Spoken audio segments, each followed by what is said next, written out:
Fair Play, a novel by Pete Fisher. Chapter 11. Gardening and Guitars. Below the shingle slope, the beach was endless sand as far as you could see in both directions. The sea seemed like it was half a mile away. Martin was running along the sand as fast as he could, chasing Sally. He just couldn't catch up with her. A fog had come down over the sea. Somewhere in the distance a ship's bell tolled. Although it was miles away, it seemed to get louder.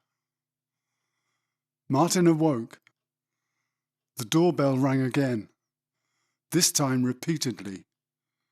It was early, too early to be the milkman or the postman. He heard Vince come out of his room, go downstairs and open the front door. The sound of raised voices. Several people tramped up the stairs and past Martin's bedroom door. The voices continued from Vince's room. He couldn't make out what was being said. Martin pulled on a pair of jeans, briefly brushed back his long hair, and went sleepily down the hall and stood in the doorway to Vince's room. Vince was standing at the bay window. He was silent but very angry. There were 2 uniformed police officers and 1 in plain clothes. They were examining the plants in the flower pots along the windowsill. "So these your plants, Mr. Maller?" "I'm not saying anything." "Listen, Mr. Maller, if you don't say anything, we will simply assume that they are your plants. Cultivating cannabis is a criminal offence. Heavy fine, maybe a prison sentence." Vince was furious. The plainclothes officer turned to Martin. "And you are?" "Martin Dalgleish, I live here." "Mr. Dalgleish, what do you know about these plants?"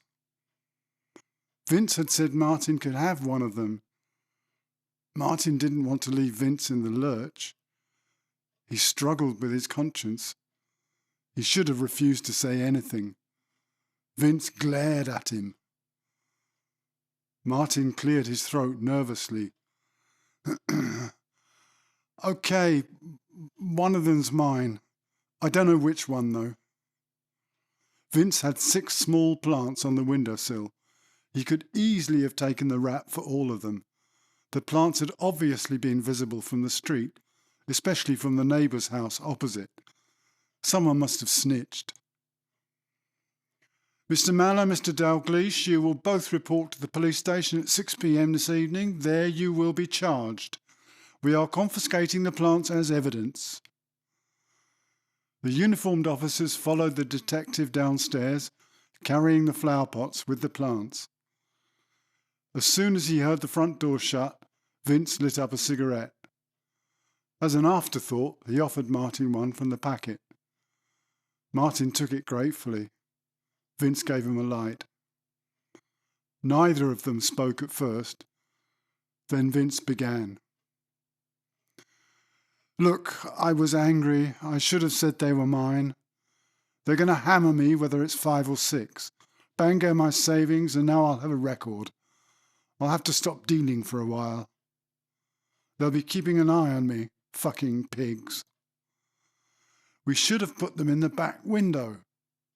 Too late now, my friend. Don't worry. You'll probably just get a slap on the wrist." Martin wasn't so sure. They were both charged with cultivation that evening.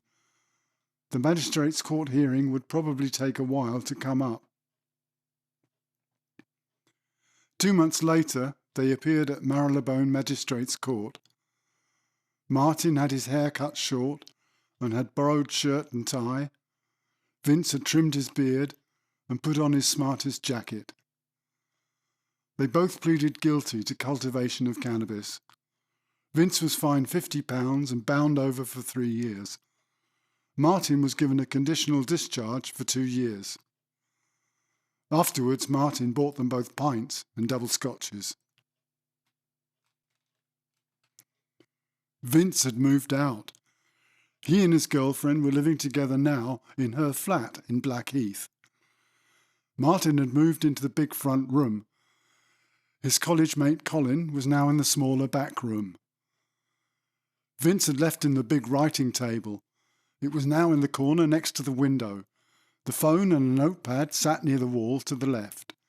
The rest of the table was covered in newspapers and magazines.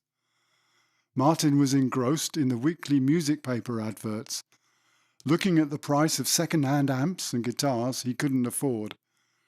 As usual, he was dreaming of something better. He jumped as the phone suddenly rang. "Hello? That you, Martin? It's Chris." "Blimey, I'd almost given up on you. Been months now." "Yeah, sorry, Martin. The music business moves slowly. Got some good news for you though, mate." "Yeah? I got a deal." "What?" "An album deal with EMI. We're booked into the studio for the whole of October." "Fucking hell, Chris. So are you up for it? I need you on guitar." Martin was almost dumbstruck. "I can't believe it, Chris. I'd love to do it, of course. Are you sure you really want me, though?" "Yes, really, Martin. I love what you did on the demos. I want you to be on the album. Can you wangle a couple of weeks off college?" "I'll take a year off if you want me to. Fuck college, this is what I want to do." "Great. I've got session players lined up. We'll hire in a Marshall stack for you to use. We'll have to sort you out with a decent guitar as part of your fee. I've been talking to Daniel, my manager. So I get paid. You should get enough for the guitar and a fair bit on top." "Wow. Okay, I'll give you a ring next week." "Jesus, this is amazing, Chris. I think I need a cigarette." Martin put the phone down. He rolled himself a cigarette. He stared out of the window as he smoked, wondering if he ought to pinch himself. Chris and his manager must have been wheeling and dealing behind the scenes all this time, without saying a word. The deal turned out to be a rather raw one for Martin, however. Chris's manager, Daniel, wasn't prepared to front the money for a new guitar. He said Martin would have to buy it and wait to be paid after the sessions. This involved a whole lot of trust. Martin's bank manager reluctantly agreed to grant him a temporary overdraft. Martin was excited when on the following Saturday he and Chris met up around midday outside Tottenham Court Road Tube. They'd agreed he'd get a Gibson Les Paul. Chris liked the lead guitar sound on Bowie's albums. They worked their way down Denmark Street and Shaftesbury Avenue, checking out every music shop window along the way. Returning to one of the smaller shops, Martin's eyes settled on a cherry-red sunburst Les Paul Deluxe. It was new, but going cheap.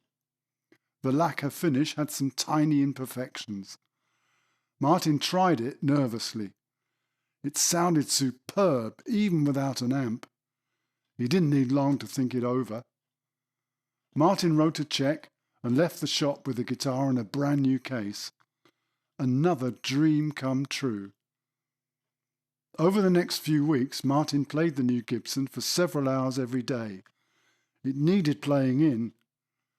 He knew that brand new guitars take a while to settle down, and years to sound at their best. That's why people pay so much for old violins. He noticed he was getting more out of the guitar the more he played.